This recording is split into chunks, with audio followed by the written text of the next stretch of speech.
Okay, so whenever you want to hit the road, let's go. Okay, sounds good.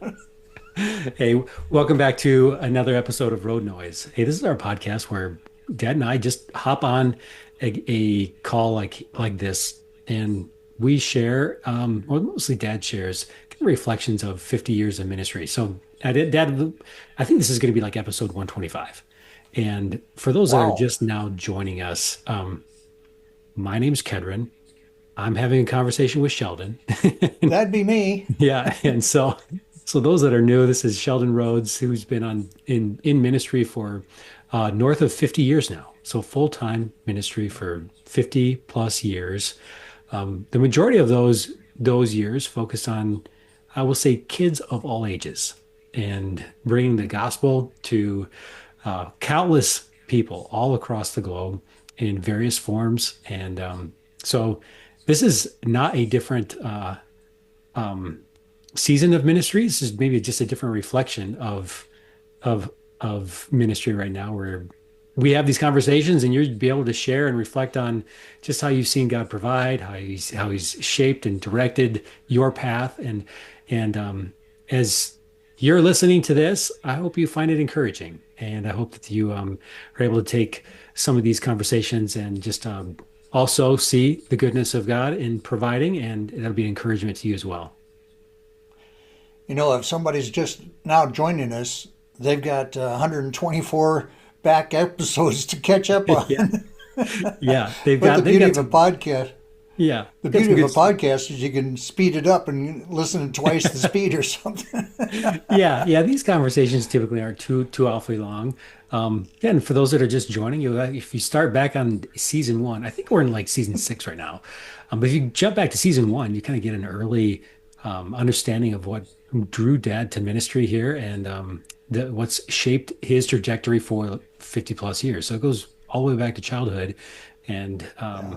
yeah, brings us to where we're at today, which is season six, which is not very sequential anymore, but it's we've been popping around all over the map and as well as all over the timeline. So where are we headed to today, Dad? Well, I was thinking earlier today about this particular story. I've told this story so many times.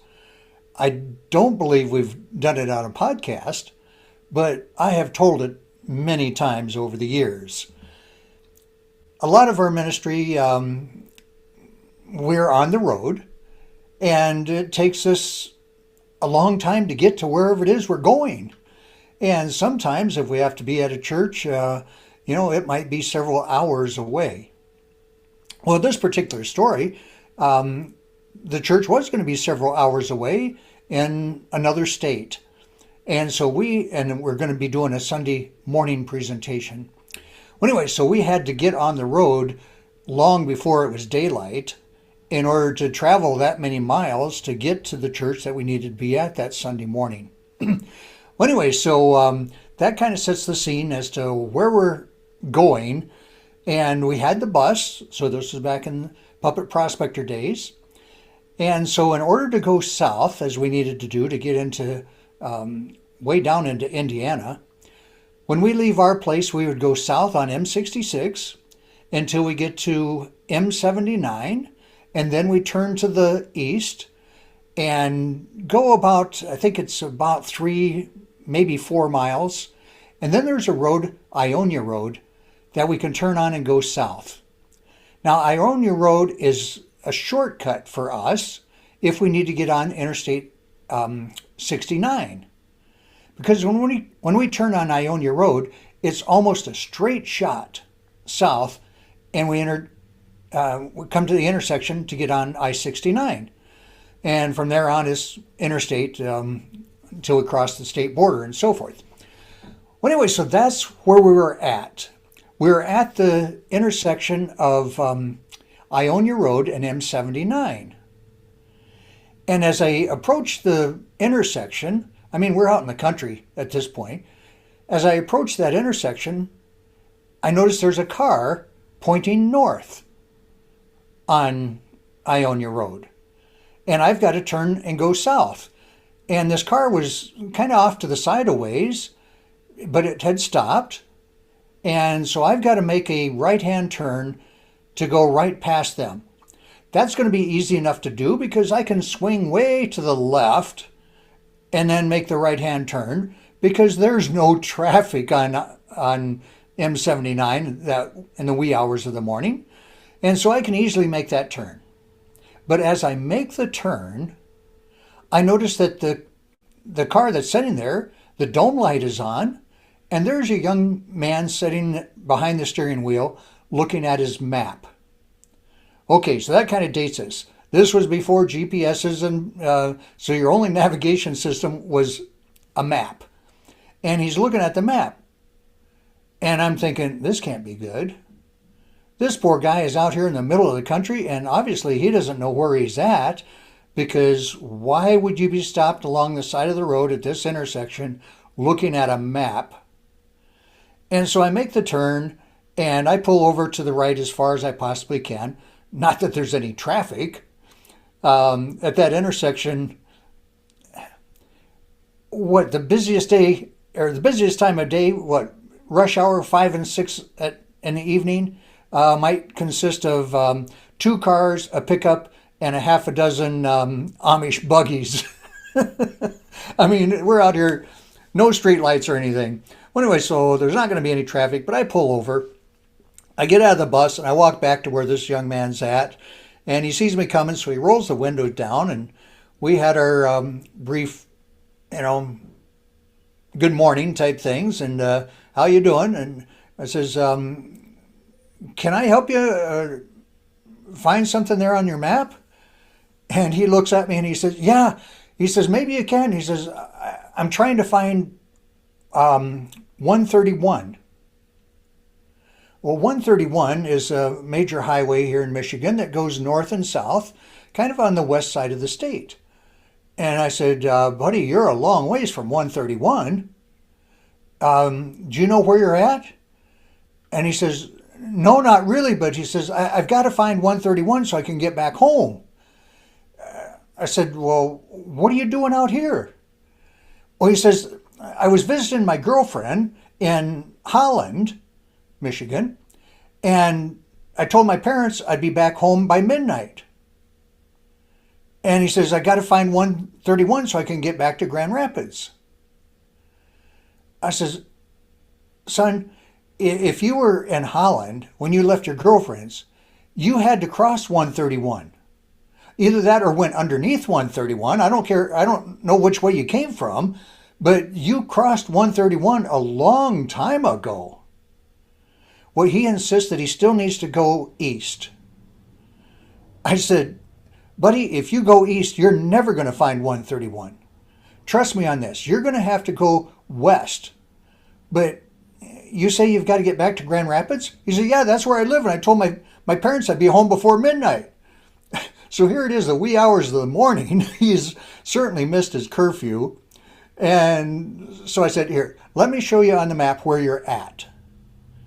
And so I find that intersection where we're at on his map. He couldn't believe it. How did I get here? I said, I don't know how you got here. I'm just telling you, this is where you're at. Now, if you were in Lansing, let's say, and could get on Interstate 96 to go to Grand Rapids, would you be able to find your way home from there? He said, yeah, but he says, I don't want to go to Lansing. I need to get on 131 so I can get home. I says, no, forget about 131. If I can get you on I-96 going to Grand Rapids, can you find your way home from there? And he says, well, yeah. I says, all right, let's look at this map. See where you're at. This is M79. Turn left. You'll be going west. Take that about 4 miles down the road. You're going to come to M66. Turn right and just stay on that until you get to I-96. When you get to I-96, get on that, headed towards Grand Rapids to the west until you know your way from there and can find your way home. I wish that I could say that this young man got home. I have no idea what he told his parents. I mean, it's way past his curfew time of midnight, and so I don't know if he ever made it home. I don't know what time he got home. I have no idea. I've never had any contact with that young man since. But as I thought about that, as I have many times in the past, it kind of reminds me that, we are on this road called life, and there might be times when we get lost. We don't know where we're supposed to be going. We don't know what we're supposed to be doing. We don't know. I mean, we really could use some help. And I think it's in those times that God provides help. I mean, God sent me to this young man that in the wee hours of the morning to help him. And I was kind enough to stop. Whether he took my advice or not, I don't know. But in this road of life, when we get stuck and lost, God is probably going to send somebody along that might be able to help us. Maybe they've been down this road before. Maybe they live in this area. They've encountered situations that we're in right now. And it might behoove us to listen to them. They might know something that we should know that's going to help us get where we need to be. And so that's my encouragement for you today. If you're out there somewhere and you kind of feel lost and don't know which direction to turn, look around. My guess is that God's going to have somebody come along that's going to help point the direction and get you where you need to be. Well, we know there's only one way to get to heaven, and we've all are lost in our sins. And John 14:6, Jesus says that he is the way, the truth, and the life, and no one comes to the Father except by him. So if you're lost, you need to find Jesus. But if you're a Christian and looking for some direction, try to find a Christian brother that can point the way. Well, anyway, so like I said, I've shared that story many times over the years. Thinking of that young man, I'm sure he's not a young man anymore. Don't know if he ever got back with his girlfriend or not, but if so, I bet he had a great story to tell. Yeah. I love that story. I mean, I love the story because it's relatable. Like we've all been lost, right? We've all wished that someone would stop and help us point the direction, whether it's like literal lost in a part of town or a part of the country that we've not been to before, but or maybe more metaphorically lost. It's like I don't know what direction to take in life. And I love that encouragement of, look around and pay attention to the provision that God's providing. I also think that that's a great opportunity to tell God, "Hey, I'm lost. I could use some help." I like that's a good relationship building kind of conversation to have with you and your maker. Certainly is. Well, let's end with this. Did you hear about the two hunters that were lost out in the woods? And these guys, they had no idea which direction to go. They were totally lost. I mean, one tree looks just like another one. And one of the hunters remembered having heard something. That if you shoot a couple times in the air, maybe somebody will hear you. And if you're lucky, they'll come looking for you. And so both of these guys decided to do that. And so they both shot in the air twice and waited and waited and waited. No response. They shot twice again and waited and waited. Nobody showed up.